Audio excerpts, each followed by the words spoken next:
പ്രശ്നങ്ങൾ പറഞ്ഞാൽ യൂട്യൂബ് ചാനലിലേക്ക് മാന്യ പ്രേക്ഷകർക്ക് സ്വാഗതം. സമ്മേളനത്തിന് ആശംസകൾ അർപ്പിച്ചുകൊണ്ട് പ്രഭാഷണം നടത്തുവാനായി Social Democratic Party of India സംസ്ഥാന ജനറൽ സെക്രട്ടറി റോയ് അറക്കൽ അവരെ ആദരപൂർവ്വം ക്ഷണിക്കുന്നു.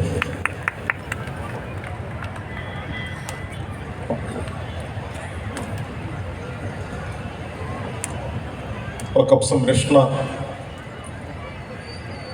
റാലിയുടെയും മഹാസംഭവത്തിന്റെയും അധ്യക്ഷനായിട്ടുള്ള പ്രിയങ്കരനായ പാർട്ടിയുടെ സംസ്ഥാന അധ്യക്ഷൻ CPA ലത്തീഫ്,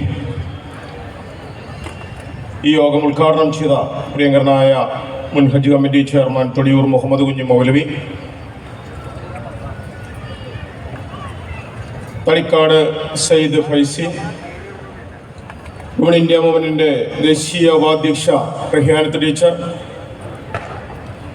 മൂവാറ്റുപുഴ അഷ്റഫ് മൗലവി ദേശീയ സമിതി അംഗം, ശ്രീ തുളസീധരൻ പള്ളിക്കൽ പാർട്ടിയുടെ ഉപാധ്യക്ഷൻ, ഫസൽ റഹ്മാൻ ട്രേഡ് യൂണിയൻ സംസ്ഥാന general secretary, advocate AK Salahuddin, Johnson Kandachira, Abdul Latheef, പ്രിയ നേതാക്കന്മാരെ, സഹപ്രവർത്തകരെ, ജനാധിപത്യ മതേതരത്വ വിശ്വാസികളെ, Social Democratic Party of India അതിവേഗം ഈ വിഷയം നമ്മുടെ ഇന്നിവിടെ സൂചിപ്പിച്ചതുപോലെ വഖഫ് സംരക്ഷിക്കുക, അത് സമൂഹത്തിന്റെ സുരക്ഷയ്ക്ക് വേണ്ടിയിട്ടാണ്. ഈ മുദ്രാവാക്യം ഉയർത്തിക്കൊണ്ട് നമ്മൾ നടത്തുന്ന ഈ മഹാസമ്മേളനം ഒരു പ്രതിഷേധം തെരുവിലേക്ക് ഇറങ്ങുന്നതിന്റെ തുടക്കമാണ്. ഇവിടെ വഖഫ് ബോർഡ് നിയമ ഭേദഗതി ഒരു രാജ്യത്ത് അതിന്റെ ഭരണഘടന കാലാനുസൃതമായി ഭേദഗതി വരുത്തുന്നത് തെറ്റല്ല. പക്ഷെ ഇവിടെ ബ്രിട്ടീഷുകാർ ഭരിച്ചിരുന്ന കാലഘട്ടത്തിൽ വഖഫ് നിയമമുണ്ടായിരുന്നു. രാജ്യം സ്വതന്ത്രമായപ്പോൾ അത് കുറച്ചുകൂടി ഭംഗിയായി അന്യാധീനപ്പെട്ടു പോകുന്ന സംവിധാനങ്ങൾ, സ്വത്തുക്കൾ ഏകീകരിച്ചുകൊണ്ട് ആ സമൂഹത്തിന് ഗുണകരമാകുന്ന രീതിയിൽ അതിന്റെ പ്രവർത്തനം നടക്കണമെന്നുള്ള ലക്ഷ്യത്തോടുകൂടി ഭരണാധികാരികൾ കൊണ്ടുവന്ന നിയമം. ആ നിയമം വീണ്ടും ഭേദഗതി വരുത്തി.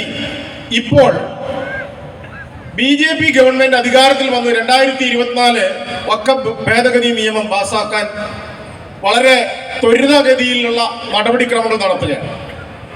പക്ഷെ അതിവേഗം നടത്തണമെന്ന് ആഗ്രഹിച്ചു വന്നപ്പോഴാണ് ചില കോണുകളിൽ നിന്ന് എതിർശബ്ദങ്ങൾ വന്നു.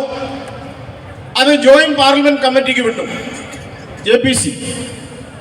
അവിടെ നിന്നിപ്പോൾ ആ ബില്ല് പാർലമെന്റിന്റെ മേശപ്പുറത്തെത്തിയിരിക്കുകയാണ്. അപ്പൊ ചോദിക്കുന്നത്, രാജ്യത്തെ ജനങ്ങൾക്ക് വേണ്ടി ഒരു നിയമം കൊണ്ടുവരുമ്പോൾ എന്തിനാണ് അതിനെ എതിർക്കുന്നത്? നല്ലതാണെങ്കിൽ എതിർക്കുന്നില്ല, സ്വാഗതം ചെയ്യുന്നു. പക്ഷേ ഈ ബില്ലിൽ 33 ഭേദഗതികൾ, ആ നിയമ ഭേദഗതി നടപ്പിലാകുമ്പോൾ ഇന്ത്യ രാജ്യത്തെ മുസ്ലിങ്ങളല്ലാതെ ആകുക എന്നുള്ള നിയമമാണ് ഇന്ത്യയിൽ നടപ്പിലാക്കാൻ പോകുന്നത്.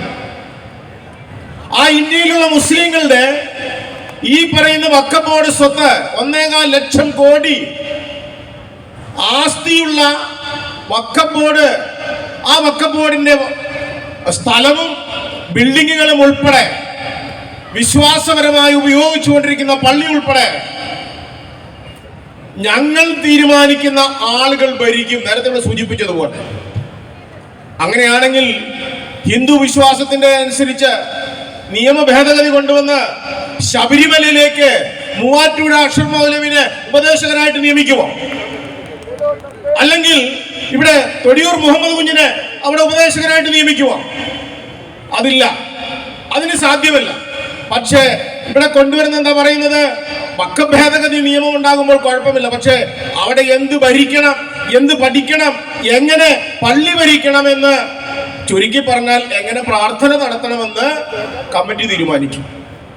കാരണം നേരത്തെ ഉണ്ടായിരുന്ന ജനപ്രതിനിധികൾ, അവിടെ MP-മാരെ, അത് തെരഞ്ഞെടുപ്പിലൂടെയായിരുന്നു, അത് മുസ്ലിങ്ങളായിരിക്കണമായിരുന്നു. പക്ഷെ ഇപ്പോ അത് വേണ്ട, ഞങ്ങൾ തീരുമാനിക്കും.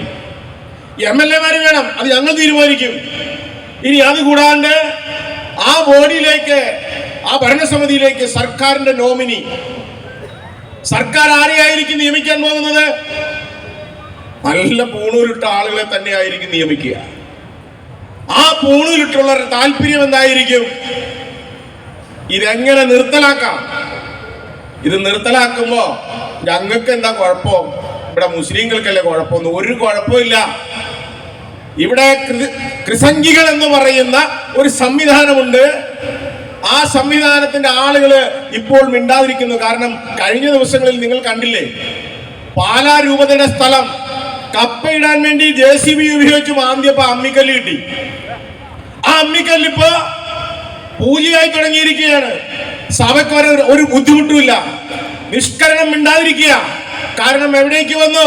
മുസ്ലിങ്ങൾ മാത്രമല്ല, ക്രിസ്ത്യാനിയിലേക്കും വന്നു തുടങ്ങി. ഇനി ഇവിടെ നിന്ന് തെളിവിലേക്ക് വരും. ഇതിനെ എതിർക്കുക എന്നുള്ളത്, ഇനി വഖഫ് ബോർഡിന്റെ സ്വത്ത് 5 കൊല്ലം, ഇപ്പൊ എനിക്ക് താല്പര്യമുണ്ട് പള്ളിക്കൊരു മൈക്ക് മേടിച്ചു കൊടുക്കണമെന്ന്, സാധിക്കില്ല. കാരണം ഞാൻ മുസ്ലിമായി 5 വർഷം കഴിഞ്ഞ് കളക്ടറുടെ മുമ്പിൽ അപേക്ഷ കൊടുത്ത് കളക്ടർ വന്ന് ബോധ്യപ്പെട്ട് ഇയാൾ മുസ്ലിമാണോ, മുസ്ലിമായിട്ട് തുടരുമോ, അതുകൊണ്ട് ഇയാൾ തരുന്ന സാധനം സ്വീകരിക്കാൻ വഖഫ് പാർട്ടിയില്ല, വേണ്ട. ഇനി ഇവര് പറയണെന്താ? കോടതിയിൽ ചോദ്യം ചെയ്യാൻ പാടില്ല. ഇന്ത്യ രാജ്യത്ത് കോടതിയിൽ ചോദ്യം ചെയ്യാൻ പാടില്ലാത്ത എന്ത് സാധനം? ഭരണഘടനാ പ്രകാരം പ്രവർത്തിക്കുന്ന വഖഫ് ബോർഡ് എന്തുകൊണ്ട് കോടതിയിൽ ചോദ്യം ചെയ്യാൻ പാടില്ല എന്ന് പറയുന്നു? അത് പച്ചക്കള്ളമല്ലേ? സുപ്രീം കോടതിയിലല്ല, കീഴ്ക്കോടതിയിൽ, ഹൈക്കോടതിയിൽ ചോദ്യം ചെയ്യാൻ പാടില്ലേ? ജില്ലാ കോടതിയിൽ ചോദ്യം ചെയ്യാൻ പാടില്ലേ? പിന്നെ എന്തിനാണ് ഇവരിപ്പോ കോടതിയിൽ പോയിരിക്കുന്നത്? അപ്പൊ കോടതിയിൽ പോകുന്നതല്ല പ്രശ്നം, ജനങ്ങളെ പറഞ്ഞു പറ്റിക്കുക. തങ്ങൾ ആഗ്രഹിക്കുന്ന കാര്യങ്ങൾ 100 വർഷങ്ങൾക്ക് മുമ്പ് തങ്ങൾ എന്താണ് വിഭാവനം ചെയ്തത്, അത് തങ്ങളുടെ ഭരണഘടന. ആ ഭരണഘടനയിൽ പറഞ്ഞിരിക്കുന്നു മുസ്ലിങ്ങളെ ഓടിക്കണം, ക്രിസ്ത്യാനിനെ ഓടിക്കണം, ദളിതനെ വേണ്ട, ഞങ്ങൾ മാത്രം മതി. വളരെ സുഖ. സുനാമികൾ വരാൻ വേറെ ഒന്നും വേണ്ട. ഇങ്ങനെയാണല്ലോ രാജ്യത്ത് ഇപ്പൊ പല രീതിയിലുള്ള ഈ പ്രകൃതി ദുരന്തങ്ങളൊക്കെ വരുന്നതിനൊക്കെ ചില കാരണങ്ങൾ ഇതൊക്കെ തന്നെയാണ്. ഇപ്പൊ ഇവരാണ് ഈ പറയുന്ന രീതിയിലുള്ള ഭേദഗതി നടത്താൻ പോകുന്നത്. പ്രിയമുള്ളവരെ, ഒന്നിച്ചു നിന്നുകൊണ്ട് നമ്മുടെ പ്രസ്ഥാനം Social Democratic Party of India ഉയർത്തിപ്പിടിക്കുന്ന ഈ സമരത്തിനിടെ ഇനി ബില്ല് പാസ്സായാൽ അത് ആ ബില്ല് പിൻവലിക്കുന്നത് വരെ സമരവുമായി രംഗത്ത് വരണം. കാരണം നമ്മൾ കണ്ടു, കർഷകനെതിരെ നിയമം കൊണ്ടുവന്നു, കർഷകൻ തെരുവിലിറങ്ങി, നിയമം പിൻവലിച്ചില്ലേ? ഇതിവിടെ പിൻവലിപ്പിക്കണം. ഇനി നമ്മൾ വഖഫ് സമ്മേളനം നടത്തുമ്പോ SDPയുടെ വഖഫ് സമ്മേളനത്തിലേക്ക് പ്രസംഗിക്കാൻ പോലും പോകണ്ട എന്ന് ചില ആളുകൾക്കൊക്കെ തോന്നുന്നുണ്ട്. കാരണം ഇത് ഞങ്ങളുടെ മുസ്ലിങ്ങളുടെ അല്ല, ആ മുസ്ലിങ്ങളുടെ പ്രശ്നമാണ്. ആകെ 4-3 തന്നെ ഉള്ളൂ. ഒന്നിച്ചു നിന്നാൽ എല്ലാവർക്കും സുരക്ഷിതമായി പോകാമെന്ന് സോഷ്യൽ ഡെമോക്രാറ്റിക് പാർട്ടി ആഹ്വാനം ചെയ്യുകയാണ്. ഇതിലേക്ക് നാളെ ലീഗ് ഉൾപ്പെടെ മറ്റുള്ളവരെല്ലാം ഇതിന്റെ പിന്നിൽ അണിനിരക്കേണ്ട ഒരവസ്ഥയിലേക്ക് വരുമ്പോൾ തുളസീധരൻ സൂചിപ്പിച്ചതുപോലെ മാർക്സിസ്റ്റ് കമ്മ്യൂണിസ്റ്റ് പാർട്ടി ഉൾപ്പെടെ സോഷ്യൽ ഡെമോക്രാറ്റിക് പാർട്ടി ഓഫ് ഇന്ത്യയിലേക്ക് അണിചേരേണ്ട, ഒന്നിച്ചു പോകേണ്ട, ഇവിടെ ഭരണത്തിൽ വരേണ്ട ഒരു സാഹചര്യം ഉണ്ടാകട്ടെ എന്ന് ആശംസിച്ചുകൊണ്ട് ഈ സമ്മേളനത്തിനെല്ലാം അഭിവാദ്യങ്ങളും അർപ്പിച്ചുകൊണ്ട് നമുക്ക് ഒത്തൊരുമിച്ച് തെരുവ് സമരത്തിലേക്ക് പോകാമെന്ന് മാത്രം പറഞ്ഞുകൊണ്ട് ഞാൻ അവസാനിപ്പിക്കുന്നു. നന്ദി, നമസ്കാരം.